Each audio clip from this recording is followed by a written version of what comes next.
Dobro, evo nas u novom zadatku. Znači sada kaže sljedeće.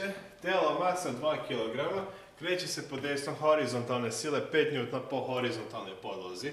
Koliki rad izvrši ta sila za 2 sekunde, ako je koeficijent trenja 0,1, a početna brzina jednaka 0.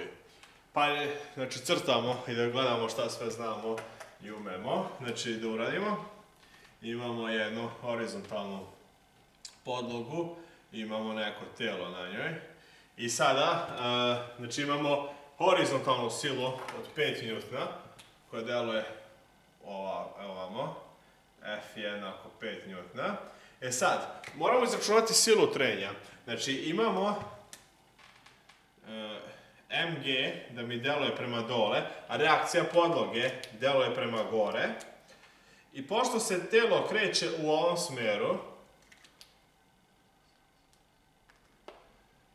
znači ubrzanje će biti udesno, jer je početna brzina jednaka 0 i pita za 2 sekunde koliki put pređe i koliki rad se izvrši. Sila trenja gdje deluje? Sila trenja podloge deluje ulevo.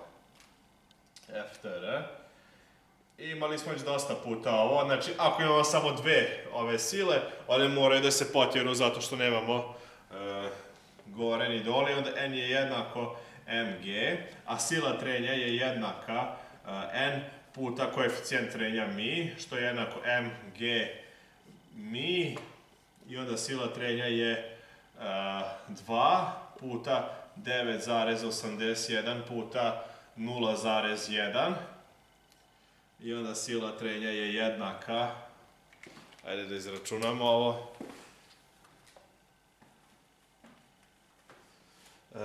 to je 0,2 puta 1,962 N. 1,962 N. I sada, znači ubrzanje, znači ajde pišemo drugi Newtonov zakon, znači zbir svih sila po x osi mora biti jednako masi tog tijela puta njegovo ubrzanje po x osi. Udesno mi gleda F, ulevo sila trenja, i to je jednako masi tog tijela puta njegovo ubrzanje po x osi. I onda šta zapravo tražimo? Pa tražimo koliko je ubrzanje. Odavde ubrzanje je jednako F minus FTR podeljeno sa N. To je 5 minus 1,962 pa podeljeno sa masom ovog tijela, to je 2. Izračunajmo koliko je ubrzanje. I to je 1,519 metara po sekundi na kvadrat.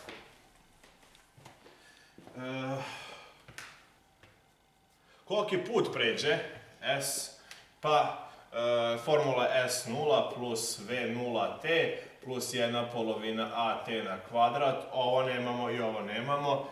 I onda pređeni put je 1/2 AT na kvadrat, ili ti 1/2 puta 1,519 puta vreme je 2 na kvadrat, što je 4.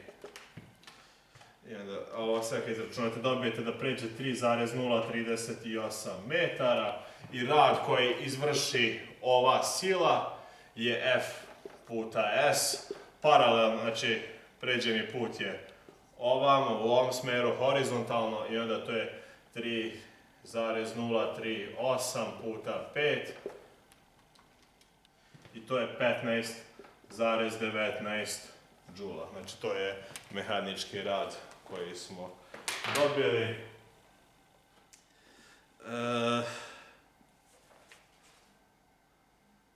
I ovo je dobro. Hvala što ste gledali, vidimo se u sljedećem zadatku.